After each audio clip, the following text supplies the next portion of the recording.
Hello friends, Namaskar. I am Gurjesh Kumar with a new video. Friends, this video is based on the complete summary of Macbeth play. Macbeth, the full title of this play is Tragedy of Macbeth, is a tragedy by William Shakespeare. It is believed to have been first performed in 1606. It dramatizes the harmful physical and psychological effects of political ambition on those seeking power. Of all the plays Shakespeare wrote during the reign of James I, Macbeth most clearly reflects his relationship with the King James, the patron of Shakespeare's acting company. It was first published in the folio of 1623, possibly from a prompt book, and is Shakespeare's shortest tragedy. A brave Scottish general named Macbeth receives a prophecy from a trio of witches that one day he will become king of Scotland. Fueled by ambition and spurred to action by his wife, Macbeth murders King Duncan and takes the Scottish throne for himself. He is then consumed with guilt and paranoia, forced to commit more and more murders to protect himself from hostility and suspicion. He soon becomes a tyrannical ruler. The bloodshed and resulting civil war rapidly drive Macbeth and Lady Macbeth into the realm of madness and death. Friends, Shakespeare's source for the story is the account of Macbeth, King of Scotland, Macduff, and Duncan in Hollin's Chronicles 1587, a history of England, Scotland, and Ireland, familiar to Shakespeare and his contemporaries, although the events of the play vary widely from the history of the real Macbeth. The events of the tragedy are usually associated with the execution of Henry Garnet for his involvement in the gunpowder plot of 1605. Friends, in the backroom world of theatre, some people believe the play is cursed and will not mention its title and loud, instead referring to it as the Scottish play. The play has attracted some of the most famous actors to the roles of Macbeth and Lady Macbeth and has been adapted into film, television, opera, novels, comics, and other media. Characters of this play are as follows: Duncan, the King of Scotland; Malcolm, Duncan's eldest son; Donald Bain, younger son of Duncan; Macbeth, a general in King Duncan's army, originally Thane of Glamis, then Thane of Cawdor, and later King of Scotland; Lady Macbeth, Macbeth's wife and later Queen of Scotland; Banquo, Macbeth's friend and a commander in King Duncan's army; Fleance, son of Banquo; Macduff, Thane of File; Lady Macbeth, Macbeth's wife; Macduff, son; Ross, Lennox, August, Magneet, Cantide, Scottish Thane; Seward, commander of the English army; young Seward, Seward's son; Season, Macbeth's armor; Hecate, queen of witches; the three witches, captain in the Scottish army; killers employed by Macbeth; and third killer, Porter, the gatekeeper of Macbeth's house; Doctor, Lady Macbeth's doctor; and gentleman, caretaker of Lady Macbeth; Lord Macbeth's opponent; first phantom armed head; second appearance, baby covered in blood; third form, crowned child; and attendant, messenger, servant, and soldiers. Plot of this play and Act 1. Amid thunder and lightning, the three witches decide that their next meeting will be with Macbeth. In the following scene, a wounded sergeant reports to King Duncan of Scotland that his generals Banquo and Macbeth, the Thane of Glamis, have just defeated the allied forces of Norway and Ireland, led by the traitorous MacDonald and the Thane of Cawdor. Macbeth, a relative of King, is admired for his bravery and fighting skills. In the following scene, Macbeth and Banquo discuss the weather and their victory as they wander through a forest. Three witches enter and greet them with prophecies Although Banquo challenges him at first, he addresses Macbeth, honoring him as Thane of Glamis, Thane of Cawdor, and saying that he shall be king hereafter. Macbeth appears to have been stunned into silence when Banquo asks about his fortune. The witches reply that he will father many kings, although he will not have one himself. While both men and men marvel at these announcements, the witches disappear and another shoemaker, Ross, arrives and informs Macbeth of his newly given title. Thane of Cawdor, thus the first prophecy is fulfilled, and Macbeth, previously skeptical, immediately begins to harbor ambitions of becoming king. King Duncan welcomes and praises Macbeth and Banquo, and Duncan announces that he will spend the night at Macbeth's castle in Inverness. Duncan also named his son Malcolm as his successor. Macbeth sends a message to his wife Lady Macbeth, telling her about the witch's prophecies. Lady Macbeth is unfortunated by her husband inconstancy and wants him to kill Duncan in order to obtain the kingship. When Macbeth arrives at Inverness, she defies all objections to her husband by challenging his manhood and successfully pursues him to kill the king that very night. He and Lady Macbeth plan to get two of Duncan's chamberlains drunk to that they faint. The next morning they will blame the Chamberlains for the murder. Since the Chamberlains would not remember anything, they would be blamed for the act. Now Act 2. While Duncan is sleeping, despite his suspicions and several supernatural visions, including hallucinations of a bloody dagger, Macbeth attacks him with a knife. He is so shaken that Lady Macbeth has to take charge.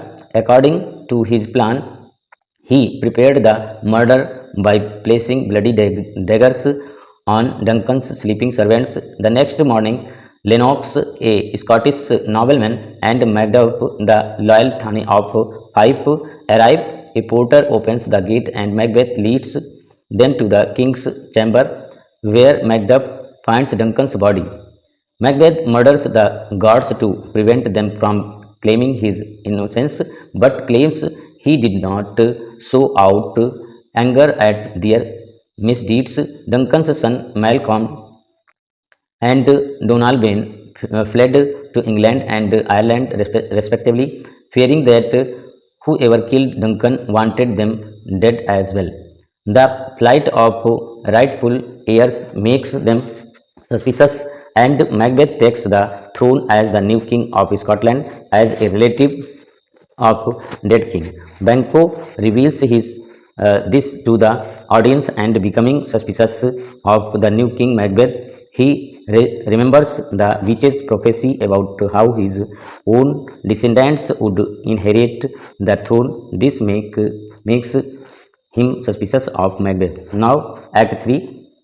Despite his success, Macbeth, also aware of this part of prophecy, remains uneasy. Macbeth invites Banquo to a royal banquet where he learns the Banquo and his young son Fleance will be going out that night.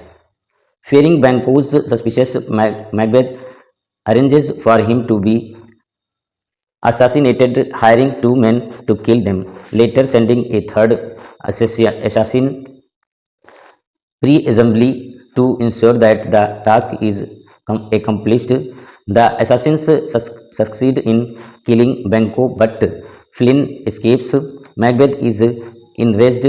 He fears that his power will insecure as long as Banquo's heir is alive. At the banquet, Macbeth invites his master and Lady Macbeth for a night of drinking and revelry. Banquo's ghost enters and sits down in Macbeth's place. Macbeth grumbles in horror, startling his guests as the ghost is only visible to him. The others are horrified to see Macbeth ranging at the empty chair until a desperate Lady Macbeth tells them that her husband is only suffering from a familiar and harmless illness.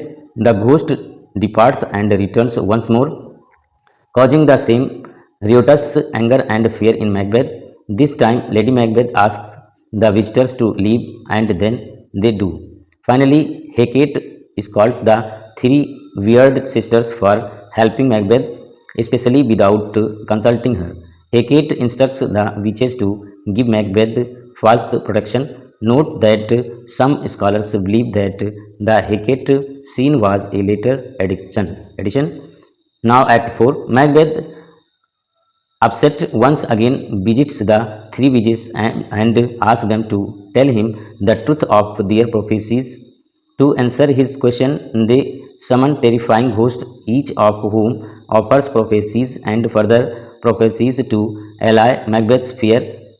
First, they create an armored head who tells him to beware of Macduff.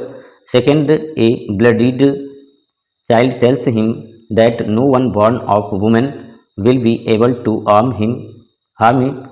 Third, a crowned child holding a tree says that Macbeth will be safe until great Birnam would comes to Dunsane Hill. Macbeth feels relieved and feels safe because he knows that all men are born of woman and that the forest cannot possibly walk. Macbeth also asks whether Banquo's sons will ever rule in Scotland, to which the witches arrange a procession of 8 crowned kings, all of whom look identical to Banquo, and the last of which holds a mirror that reflects even more kings. Is Macbeth learns that they are all descendants of Banquo, who has acquired kingship in army many times. After the witches dance madly and leave, Lennox enters and tells Macbeth that Macduff has fled to England. Macbeth orders the seizure of Macduff's castle and most brutally sends assassins to kill Macduff as well as Macduff's wife and children. Although Macduff is no longer in the castle, everyone in Macduff's castle has been sentenced to death, including Lady Macduff and her young son. Now, Act 5 and last act of this play is like this. Lady Macbeth is plunged with guilt because of crimes she and her husband have committed. At night in the king's castle of Duncan, a doctor and a gentleman discuss Lady Macbeth's strange habit of sleepwalking. Suddenly, Lady Macbeth enters the trance with a candle in her hand. While mourning the murders of Duncan, Lady Macbeth, Macduff, and Banquo, she tries to wash the imaginary blood stains from her hands while simultaneously talking about the terrible things she knows she has done to her husband. Was put, she leaves, and the doctor and gentleman are surprised at her descent into madness. In England, Ross informs Macduff that his castle is taken by surprise. Wife and children cruelly slaughtered. When news of his family's execution reaches him, Macduff is stricken with grief and vows revenge. Duncan's son, Prince Malcolm, has succeeded in raising an army in England, and Macduff joins him when he goes to Scotland to challenge Macbeth's army. The invasion is supported by the Scottish nobles, who are appalled and horrified by Macbeth's tyrannical and murderous behavior. Malcolm, accompanied by Macduff and the Englishman Seward, Earl of Northumberland, leads an army against Dunsinane Castle. While camped at Birnam Wood, the soldiers are ordered to cut and carry tree branches to hide their numbers. Before Macbeth's opponents arrive, he receives news that Lady Macbeth has killed herself, causing him to sink into a deep and pessimistic despair and deliver his yesterday and tomorrow speech, although he contemplates the brevity and meaninglessness of life, he still waits for the English and reinforces Dunsanian prophecies guarantee his invincibility, but is horrified when he learns that the English army is advancing on Dunsanian with tricks cut from Birnam wood in apparent fulfillment of a prophecy.